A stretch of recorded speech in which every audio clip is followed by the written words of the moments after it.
നമസ്തേ.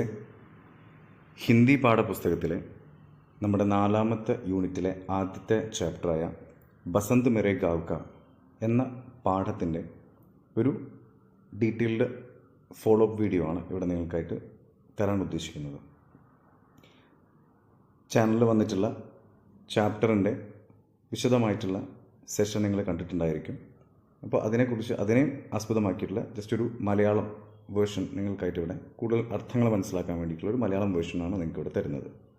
അപ്പോൾ നോക്കുക, ബസന്ത് മേരെ ഗാവ് കാ എന്നത് ഒരു ലേഖമാണ്. അത് മുകേഷ് നോട്ടിയാൽ എന്ന ലേഖകൻ എഴുതിയിട്ടുള്ള അദ്ദേഹത്തിൻ്റെ ഒരു അനുഭവമാണ് ഇവിടെ നിങ്ങൾക്കായിട്ട് ഒരു ചാപ്റ്ററായിട്ട് തന്നിരിക്കുന്നത്. ഇവിടെ ഉത്തരാഖണ്ഡിലെ ഒരു ഹിമാലയി ആഞ്ചൽ, അതായത് ഉത്തരാഖണ്ഡ് ഹിമാലയത്തിനടുത്തുള്ള ഒരു ഗ്രാമത്തെക്കുറിച്ചാണ് പറയുന്നത്. ഇപ്പോൾ ലേഖകൻ്റെ ഗ്രാമം നമ്മുടെ ഗ്രാമത്തെ പോലെയല്ല, അത് ഉത്തരാഖണ്ഡിലാണ്, ഹിമാലയത്തിൻ്റെ തൊട്ടടുത്തായിട്ടിരിക്കുന്ന സമയത്ത് അവിടെ നമ്മുടെ കാലാവസ്ഥയും നമ്മുടെ ഒരു നേച്ചറിൽ കാണുന്ന ദൃശ്യങ്ങളായിരിക്കില്ല അവിടെ ഉണ്ടാവുക. അതുകൊണ്ട് തന്നെ വളരെ വ്യത്യസ്തമായിട്ടുള്ള കാഴ്ചകൾ, ഇവിടുത്തെ നിന്ന് വളരെ വ്യത്യസ്തമായിട്ടുള്ള അനുഭവങ്ങളാണ് അവിടെ ആ ഒരു വസന്തകാലത്ത് ഉണ്ടായിരിക്കുക. അതിനെക്കുറിച്ച് നമുക്കിവിടെ ലേഖകൻ പറഞ്ഞു തരികയാണ്. അപ്പോൾ നമുക്ക് സ്റ്റാർട്ട് ചെയ്യാം. ബസന്ത് മേരെ ഗാവ് കാ. അറിയാം, ബസന്ത് എന്ന് പറയുന്നത് വസന്തകാലത്തെയാണ് ബസന്ത് എന്ന് ഹിന്ദിയിൽ പറയുന്നത്. അപ്പം ലേഖകൻ്റെ ഗ്രാമത്തിലെ വസന്തം എന്നാണ് ചാപ്റ്ററിൻ്റെ ഹെഡിങ്ങിൻ്റെ മീനിങ്. നോക്കുക, मकर संक्रांति के बाद सूरज पंचाचूली के शिखरों से चौखंबा पर्वत की तरफ खिसकना शुरू कर देता है. ഇവിടെ പറയുന്നു, വസന്തകാലം അദ്ദേഹത്തിൻ്റെ ഗ്രാമത്തിൽ സ്റ്റാർട്ട് ചെയ്യുന്ന സമയത്ത് കാണുന്ന ഒരു കാഴ്ചയാണ് മകരസംക്രാന്തി. അതൊരു സമയമാണ്, അതൊരു പൂജയൊക്കെ ആയിട്ട് നമ്മുടെ അവിടെ ആഘോഷിച്ചു വരുന്ന ഒരു പ്രത്യേക വസന്തകാലത്തുള്ള സമയമാണ്. മകരസംക്രാന്തിക്ക് ബാദ്, അതായത് മകരസംക്രാന്തി ആ ഒരു സമയത്തിന് ശേഷമാണ് ശരിക്കും വസന്തകാലം ആരംഭിക്കുന്നത്. അതായത് വസന്തത്തിൻ്റെ സമയമല്ല, ആ ഒരു മകരസംക്രാന്തി എന്ന സമയം കഴിഞ്ഞു കഴിഞ്ഞാൽ ലേഖകൻ്റെ ഗ്രാമത്തിൽ അല്ലെങ്കിൽ നമ്മുടെ ഗ്രാമങ്ങളിൽ വസന്തകാലം ആരംഭിക്കുകയാണ്.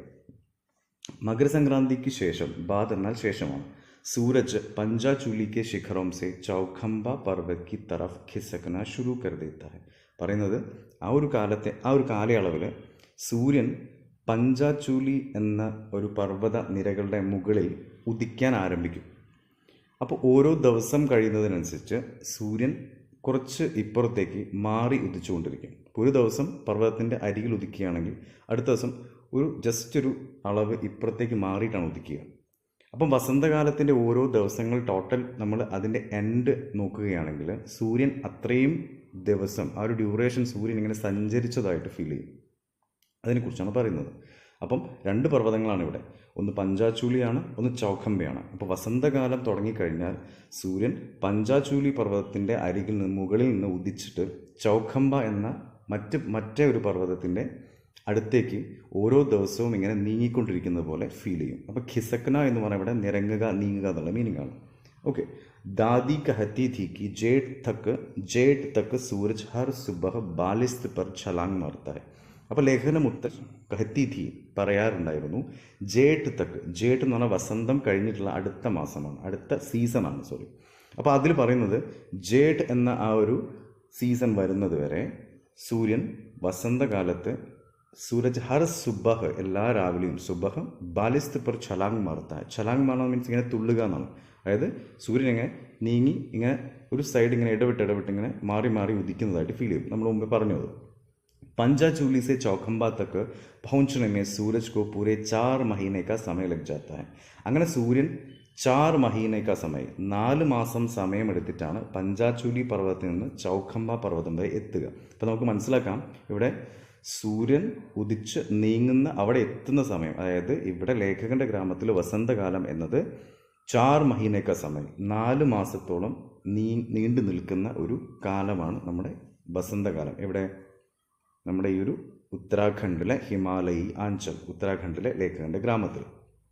ഓക്കെ, നെക്സ്റ്റ് പാരഗ്രാഫിൽ पंचाचूली की 5 बर्फीली चोटियों और चौखंबा के 4 शिखरों के ऐन बीच में जो पहाड़ नजर आ रहा है वह नंदा पर्वत है.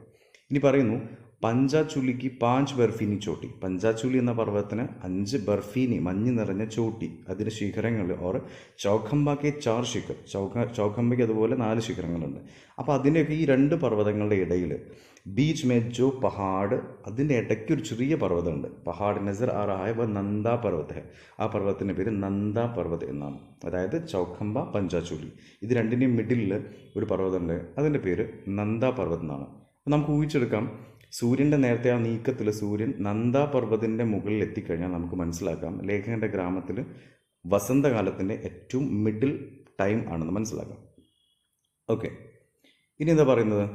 सूरज पंजाचूली से खिसक कर जब नंदा पर्वत तक पहुंचता है तो पहाड़ों में फ्यूमली के पीले फूल खिलने लगते हैं. അവിടെ മാത്രം കണ്ടുവരുന്ന ഒരു പ്രത്യേക ഫ്യൂംലിക്ക് പീലെ ഫൂൽ, ഫ്യൂംലി എന്ന് പറയുന്ന ഒരു പ്രത്യേക പൂക്കളുണ്ട്. അതിൻ്റെ മഞ്ഞ കളറുള്ള പൂക്കളാണ് അവിടെ വിരിയാൻ തുടങ്ങുക. അത് ഭയങ്കരമായിട്ടൊരു ദൃശ്യമാണെന്ന് പറയുന്നുണ്ട്. അപ്പോൾ അത് വിരിയാൻ സ്റ്റാർട്ട് ചെയ്യുന്നപ്പോഴാണ് ഈ സൂര്യൻ നീങ്ങി നീങ്ങി നന്ദാ പർവ്വതിൻ്റെ മുകളിലെത്തുമ്പോഴാണ്. നന്ദാ പർവ്വത് പഞ്ചാചൂലി ചൗഖംബ അതിൻ്റെ നടുക്കാണ്. അതിൻ്റെ മുകളിലെത്തിയാൽ വസന്തകാലത്തിൻ്റെ നടുവിലുള്ള സമയം എന്ന് പറയാം. पहाड़ी ढलानों पर खूबसूरती से कटे सीटी नुमा खेतों में गेहूं की हरियाली के बीच सरसों की पिलाई भी पसर जाती है. ഇനി പറയുന്നത് അവിടെ കാണുന്ന മറ്റൊരു ദൃശ്യം പഹാടി ഢലാൻ മീൻസ് അവിടെ പർവ്വത നിരകളുടെ ഇടയിൽ അതിൻ്റെ ആ ഒരു സൈഡിൽ നമുക്ക് ഖൂബ്സൂരത്തി സേ കട്ടെ സീറ്റി നുമ ഖേത്തോമേ അവിടെ ഭയങ്കര ഭംഗിയായിട്ട് ഇങ്ങനെ സ്റ്റെപ്പ് ഫാമിംഗ് നടത്തിയിട്ടുണ്ട്. അതായത് അവിടെയുള്ള സ്ഥലങ്ങളൊക്കെ സ്റ്റെപ്പായിട്ടാണ് അവിടുത്തെ സ്ഥലങ്ങൾ കൃഷികളൊക്കെ കാണുന്നത്. അപ്പോൾ ഖേത്തുകൾ കൃഷികളുണ്ട്. പർവ്വത ഏരിയ ആയതുകൊണ്ട് അവിടെ സ്റ്റെപ്പായിട്ടാണ് ഫാമിംഗ് നടക്കുന്നത്. അവിടെ ഗേഹൂക്കി ഹരിയാലി അവിടെ ഗോതമ്പുണ്ട്. അതിൻ്റെ ഒരു പച്ചപ്പ്, ഗോതമ്പ് ചെടികൾ അതിൻ്റെ പുല്ലിൻ്റെ ഒരു പച്ചപ്പ് കൊണ്ട് ഭയങ്കരമായിട്ടുള്ള നല്ല ഭംഗിയുള്ള ദൃശ്യങ്ങളുണ്ട്. ബീച്ച് സർസോങ്കി പീലായി ബി പസർ ജാത്തി ഹെ. അപ്പോൾ അതിനിടയ്ക്ക് അവിടെ കടുക് അങ്ങനെയുള്ള ചെറിയ ചെറിയ നമ്മുടെ വിളകളായിട്ടുള്ള കാര്യങ്ങൾ കാണാം. അതിൻ്റെ ഒരു പീലായി എന്ന് പറഞ്ഞാൽ മഞ്ഞ കളറാണ്. അപ്പോൾ അതിൻ്റെയും ചെടികളിലേക്ക് ഒരു മഞ്ഞ കളറായിട്ട് അവിടെ ഭയങ്കര രസമുള്ള കാണാൻ ഭംഗിയുള്ള അന്തരീക്ഷമാണെന്ന് പറയുന്നു. ബസന്ത് ബൗരാനെ ലഗ്ത ഹെ. അപ്പം ഇത്രയും ദൃശ്യങ്ങൾ കാണുമ്പോൾ നമുക്ക് മനസ്സിലാക്കാം അവിടെ വസന്തകാലം ബൗരാന മീൻസ് പൊട്ടി വിടരുക മീൻസ് വിരിയുക എന്നാണ്. അതായത് വസന്തകാലം പൂക്കളെ പോലെ വിരിയുന്നു എന്നാണ് സൂചിപ്പിക്കുന്നത്. നെക്സ്റ്റ് പേരയിൽ ബസന്ത് ഫൂൽദേ കാ ത്യോഹാർ ലേക്കർ ആത്താ ഹെ. ഇനി അവിടെ കണ്ടുവരുന്ന ഏറ്റവും ഇമ്പോർട്ടൻ്റ് ആയിട്ടുള്ള ഒരു ഉത്സവത്തെക്കുറിച്ചാണ് പറയുന്നത്. നമ്മളത് വീഡിയോയിൽ കണ്ടിട്ടുണ്ടായിരിക്കും. അപ്പോൾ ഇവിടെ ഈ പാഠത്തിലെ ഏറ്റവും പ്രധാനപ്പെട്ട ചില ചോദ്യങ്ങൾ വരാൻ സാധ്യതയുള്ള ഒരു പോർഷനാണ് ഈ ഉത്സവവുമായി ബന്ധപ്പെട്ടത്. അപ്പോൾ ഈ പാരഗ്രാഫിൽ പറയുന്നുണ്ട് വസന്ത് ഫൂൽ ദേയി കാ ത്യോഹാർ ലേക്കർ ആത്താ ഹെ. വസന്തകാലം ഫൂൽ ദേയി എന്ന പേരിലൊരു ഉത്സവം കൊണ്ടിട്ടാണ് വരുന്നത്.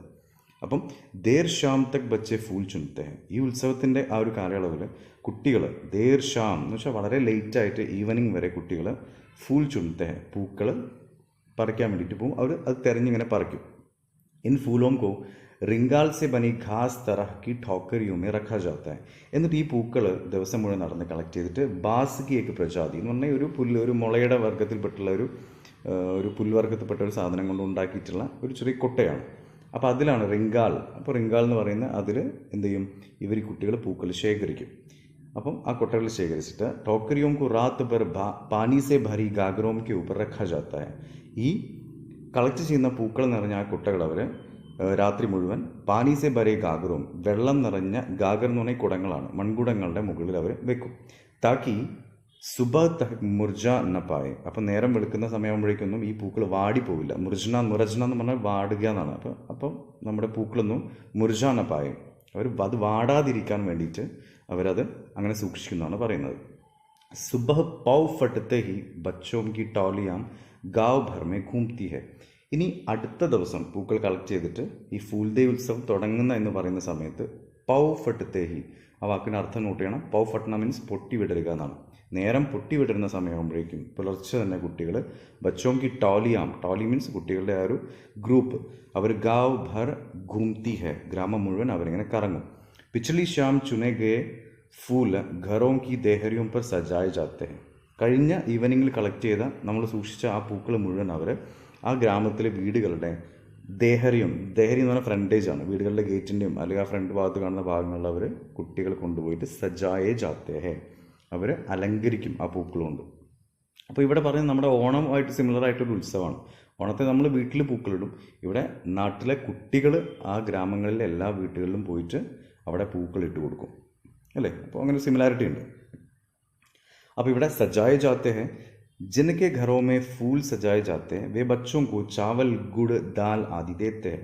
അപ്പം ഇങ്ങനെ കളക്ട് ചെയ്യുന്ന പൂക്കൾ ഇവർ വീടുകൾ അലങ്കരിക്കും. അപ്പോൾ ആ വീടുകളിൽ നിന്ന് കുട്ടികൾക്ക് കുറേ സാമഗ്രികൾ നൽകും അവിടുത്തെ ആൾക്കാർ. അപ്പോൾ അവർക്ക് എന്ത് കൊടുക്കും? ചാവൽ, അവർക്ക് അരി കൊടുക്കും. ഗുഡ്, ദാൽ, ഗുഡ് എന്ന് പറഞ്ഞാൽ ശർക്കരയാണ്, ശർക്കര കൊടുക്കും. ദാൽ, പരിപ്പ്, അങ്ങനെയുള്ള സാമഗ്രികൾ, ഭക്ഷണത്തിനാവശ്യമുള്ള സാമഗ്രികൾ കൊടുക്കും. दक्षिणा में मिली यह सामग्री पूरे 21 दिन तक इकट्ठा की जाती है. അപ്പോൾ കുട്ടികൾക്ക് ദക്ഷിണയായി കിട്ടുന്ന ഈ സാമഗ്രികൾ പൂരെ 21 दिन അല്ലേ. അപ്പം ഇത് മുഴുവൻ കുട്ടികൾ കളക്ട് ചെയ്യുകയാണ്. ഈ ഫുൾ ഡേയിൻ്റെ ദിവസം മുഴുവൻ അവരിങ്ങനെ ആ ഒരു ഡ്യൂറേഷൻ എന്നും അവർ പോയിട്ട് ഇങ്ങനെ കളക്ട് ചെയ്യും. എന്നും അവരിങ്ങനെ എല്ലാ വീടുകളും അലങ്കരിക്കും. എന്നിട്ട് ഇത് കളക്ട് ചെയ്തിട്ട് സൂക്ഷിക്കുകയാണ്. और फूल देई की विदाई के साथ बसंत का यह उत्सव समाप्त हो जाता है. ഈ ഒരു പരിപാടി, ഈ ഒരു കുട്ടികളുടെ ഈ ഒരു പൂക്കളുടെ അലങ്കരിക്കലും ഇതെല്ലാം ആ വസന്തിൻ്റെ ആ ഒരു ഫൂൽ ദേയ്ക്ക് വിദായിക്ക് സാത്ത്, അതായത് ഫൂൽ ദേയ് ഉത്സവം ഇവിടുന്ന് പോകുന്നതോടുകൂടി ബസന്ത് കാ യ ഉത്സവം സമാപ്ത ഹോ ജാത്ത ഹൈ. വസന്തകാലത്തിൽ ഈ ഉത്സവം അവസാനിക്കുകയാണ്. അപ്പോൾ ഇവിടെ വസന്തകാലം ഫൂൽ ദേയുടെ ഉത്സവത്തിനെ കൊണ്ടുവരികയാണ്. അത് ആ ഗ്രാമത്തിൽ വസന്തകാലം അവസാനിക്കുന്നത് വരെ അവർ ഏറെക്കുറെ ആ ഉത്സവം ആഘോഷിച്ച് അതിനെ എൻഡിലേക്ക് എത്തുന്നതാണ്. അന്തിം ദിൻ, അങ്ങനെ കളക്ട് ചെയ്യുന്ന അന്തിമ ദിൻ എല്ലാ ദിവസവും ഫുൾ ഡേയിൻ്റെ എൻഡിൽ ഇക്കട്ടി കി ഗൈ സാമഗ്രി, ഇങ്ങനെ കളക്ട് ചെയ്തിട്ടുള്ള സാമഗ്രികൾ, അപ്പോൾ അത് അവരെന്ത് ചെയ്യും? തോ സാമഗ്രിയും സെ സാമൂഹിക ഭോജ് ബനായ ജാത്ത ഹൈ. ഒരു സാമൂഹിക ഭോജനം, ഒരു സമൂഹ സദ്യ അവർ തയ്യാറാക്കും. Is ആയോജൻ may ബഡോം Ki Bhumika Kewal Salah ദേനെ Tak സീമിത് ഹോത്തി high. ഈ ഒരു ഉത്സവത്തിൽ, ഈ ഒരു പ്രോസസ്സിൽ ആയോജൻ എന്ന് പറഞ്ഞാൽ ഈ ഒരു കാര്യക്രമം, ആ ഒരു പരിപാടിയിൽ ബഡോം കി ഭൂമിക, ബഡോം എന്ന് പറഞ്ഞാൽ മുതിർന്ന ആൾക്കാർ, അവരുടെ ഭൂമിക, അവരുടെ റോൾ എന്താണ്? കേവൽ സലാഹ് ദേനെ തക് സീമിത് ഹോത്തി ഹൈ. അവർക്കാകെ നിർദ്ദേശങ്ങൾ നൽകുക എന്ന റോൾ മാത്രമേ ഉള്ളൂ. നേരിട്ട് ഈ കുട്ടികളുടെ ഈ കാര്യങ്ങളിലൊന്നും അവർ ഇടപെടില്ല. അപ്പം മനസ്സിലാക്കുക, ബസന്ത് കെ സമയ മനായെ ജാനെ വാലെ ഫൂൽ ദേയ് ബച്ചോം കാ ഉത്സവം. വസന്തകാലത്ത് ആഘോഷിക്കുന്ന ഈ ഒരു ഫൂൽ ദേയ് കുട്ടികളുടെ മാത്രം ഉത്സവമാണ്.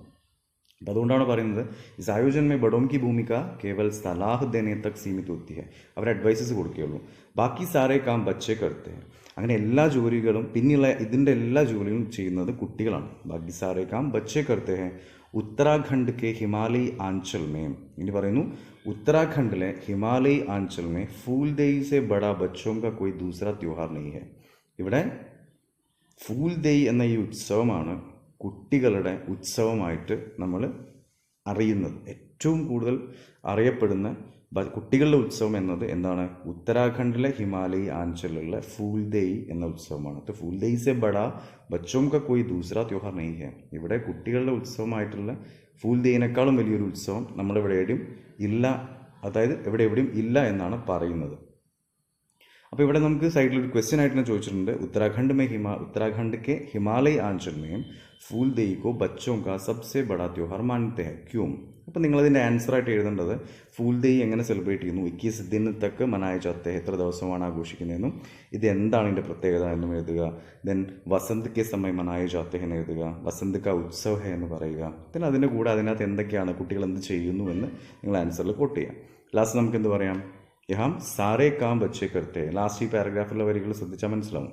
ഇവിടെ ബച്ചേ ഹർ കാര്യ കർത്തെ ഹൈ ഓർ ബഡേ ലോഗ് സിർഫ് സലാഹ് ദേത്തെ ഹൈ. കുട്ടികളാണ് എല്ലാ കാര്യം ചെയ്യുന്നത്, മുതിർന്നവർ ജസ്റ്റ് അത് നിർദ്ദേശങ്ങൾ നൽകുന്നു മാത്രമേ ഉള്ളൂ എന്നും കൂടി പറഞ്ഞു കഴിഞ്ഞാൽ ഇതിൻ്റെ ആൻസർ കംപ്ലീറ്റ് ആവും. അപ്പോൾ വളരെ സിമ്പിളാണ്. അപ്പോൾ ഇത്രയും കാര്യങ്ങളാണ് ഈ ഒരു പോർഷനിൽ നിങ്ങൾക്ക് മനസ്സിലാക്കാനുള്ളത്. ഓക്കെ, ശരി, താങ്ക് യു.